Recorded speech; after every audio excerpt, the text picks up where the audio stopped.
Bonjour à tous, nous retrouvons dans ce nouveau numéro de 100% Gestion Flexible. Au sommaire, le décryptage de l'une des principales caractéristiques du Fonds fédéral multipatrimoine, qui est, je vous le rappelle, un fonds de fonds flexible de Fédéral Finance. Et donc aujourd'hui, nous allons chercher à comprendre comment s'effectue l'identification des fonds les plus performants sur chaque classe d'actifs. Et avec nous, Sylvain Serrandour, co-gérant du Fonds fédéral multipatrimoine. Sylvain, bonjour. Bonjour Isa. Et nous retrouverons aussi Frédéric Picard de MyFlow qui nous apportera son éclairage sur la multigestion. Et puis un CGPI, Arnaud Doria de AD Investissement Conseil, qui viendra en fin d'émission poser quelques questions à Sylvain. Mais commençons par une brève présentation des équipes de Fédéral Multipatrimoine. Bonjour Isor, la gestion du Fonds fédéral multipatrimoine s'appuie sur le savoir-faire de deux équipes, celle de gestion quantitative et de l'ingénierie financière, composée de 5 personnes, et celle de la multigestion, composée de 4 personnes, chacune spécialisée par classe d'actifs. Il faut savoir que l'activité gestion quantitative et ingénierie financière existe chez Fédéral Finance depuis 20 ans. Une expérience mise au service de nombreux fonds qui représentent 2,5 milliards d'euros d'encours. Quant à l'activité multigestion, elle date de 2004 et elle a pour objet de sélectionner des fonds et de gérer les portefeuilles de fonds de fonds. Au total, elle gère 850 millions d'euros. Voilà ce qu'il fallait retenir des forces vives impliquées dans la gestion de Fédéral Multipatrimoine.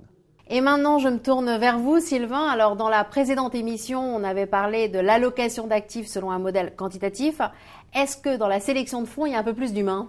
Oui, certainement, puisque notre rôle, en quelque sorte, c'est de mettre en musique l'allocation d'actifs quantitative. Et pour ce faire, nous établissons une sélection de fonds, les meilleurs supports d'investissement, pour les intégrer au fonds.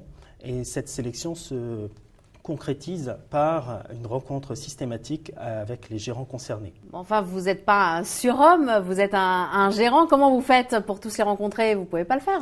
Déjà, je ne suis pas seul. Nous sommes une équipe de 4 personnes, une équipe expérimentée depuis plus de 8 ans. Nous devons effectivement d'être sélectifs. C'est-à-dire que nous établissons des filtres systématiques qui permettent de recentrer nos forces, de nous concentrer uniquement sur les meilleurs gérants. Et alors, en dehors de la performance, qu'est-ce que vous recherchez dans un fonds ? Nous, ce qui nous intéresse, c'est la pérennité de cette performance. Il ne s'agit pas d'aller sélectionner des fonds qui ont des performances stratosphériques qui risqueraient d'accroître le risque ou des gérants trop timorés. Ce qui nous intéresse, c'est de trouver les gérants qui ont la capacité dans le futur de continuer à délivrer. Alors, pour obtenir un surcroît de performance, est-ce que ça veut dire que vous augmentez le risque ? Comment vous faites ?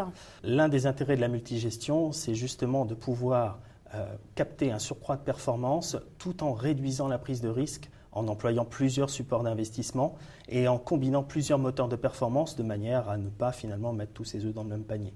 Alors Sylvain, la stratégie de gestion du risque, eh bien, ce sera le sujet de notre prochaine émission. Et pendant qu'Arnaud Doria vient s'installer sur le plateau, eh bien, je vous propose qu'on retrouve tout de suite Frédéric Picard. Frédéric, bonjour. Bonjour Isor.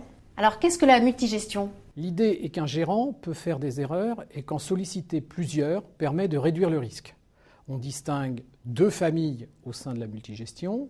D'une part, le fonds où chaque classe d'actifs est gérée par un gérant, ce que l'on appellera la multigestion de gérants. Et d'autre part, le fonds qui combine dans un portefeuille plusieurs fonds. On parlera alors de multigestion de fonds. Depuis quand existe-t-elle ? Pour la petite histoire, on peut dater l'origine de la multigestion à la publication par Bart Rosenberg en 1977 d'un article intitulé « L'investissement institutionnel avec plusieurs gérants de portefeuille ». Très vite, cette approche va connaître un succès aux États-Unis et arrivera en France dans les années 1990. En France, la croissance importante des encours sous gestion s'est interrompue en 2007, mais la multigestion a dans l'ensemble mieux résisté que la gestion en direct. Et combien de fonds sont gérés selon ce modèle ? Alors, en excluant les fonds monétaires, les gestions diversifiées représentent 1 fonds sur 4 vendus en France. Pour les particuliers, l'accès à la multigestion se fait au travers des gestions diversifiées que l'on va retrouver dans les contrats d'assurance vie, sous la forme d'unités de compte ou dans les PEA. Frédéric, merci. Merci Isor. Et maintenant, j'accueille Arnaud Doria. Arnaud, bonjour. Bonjour. Alors maintenant, vous pouvez poser toutes vos questions à Sylvain. Alors profitez-en, à vous la parole. Absolument. Bonjour Sylvain. Vous dites que vous recherchez le surcroît de performance, mais dans un fonds de fonds, il y a en quelque sorte 2 fois des frais de gestion. Donc comment vous faites pour que cela n'absorbe pas toute la performance ? Nous sélectionnons des fonds par rapport à leur performance nette. Donc déjà, nous prenons en compte le niveau de frais des fonds sous-jacents. Mais ce qui est surtout important, c'est que nous mettons en œuvre une négociation systématique des frais de gestion auprès des sociétés concernés, de manière à ce que nous ayons une rétrocession significative qui soit réintégrée dans la performance de Fédéral Multipatrimoine, au bénéfice des porteurs. Quelle est la différence entre Fédéral Multipatrimoine et les autres fonds de fonds ? Fédéral Multipatrimoine, c'est plus qu'un simple fonds de fonds. C'est l'alliance entre la gestion quantitative, moteur de performance d'allocation, et la sélection des meilleurs supports d'investissement via la multigestion. C'est en combinant ces deux moteurs de performance que nous essayons effectivement d'avoir le meilleur des deux mondes. Lors des one-to-one avec les gérants, quels sont les éléments déclencheurs qui vous permettent d'investir dans tel ou tel fonds ? Le plus important pour nous, c'est de s'assurer qu'il y a bien une cohérence entre les éléments qu'on a pu trouver sur le papier et l'entretien que nous avons avec le gérant.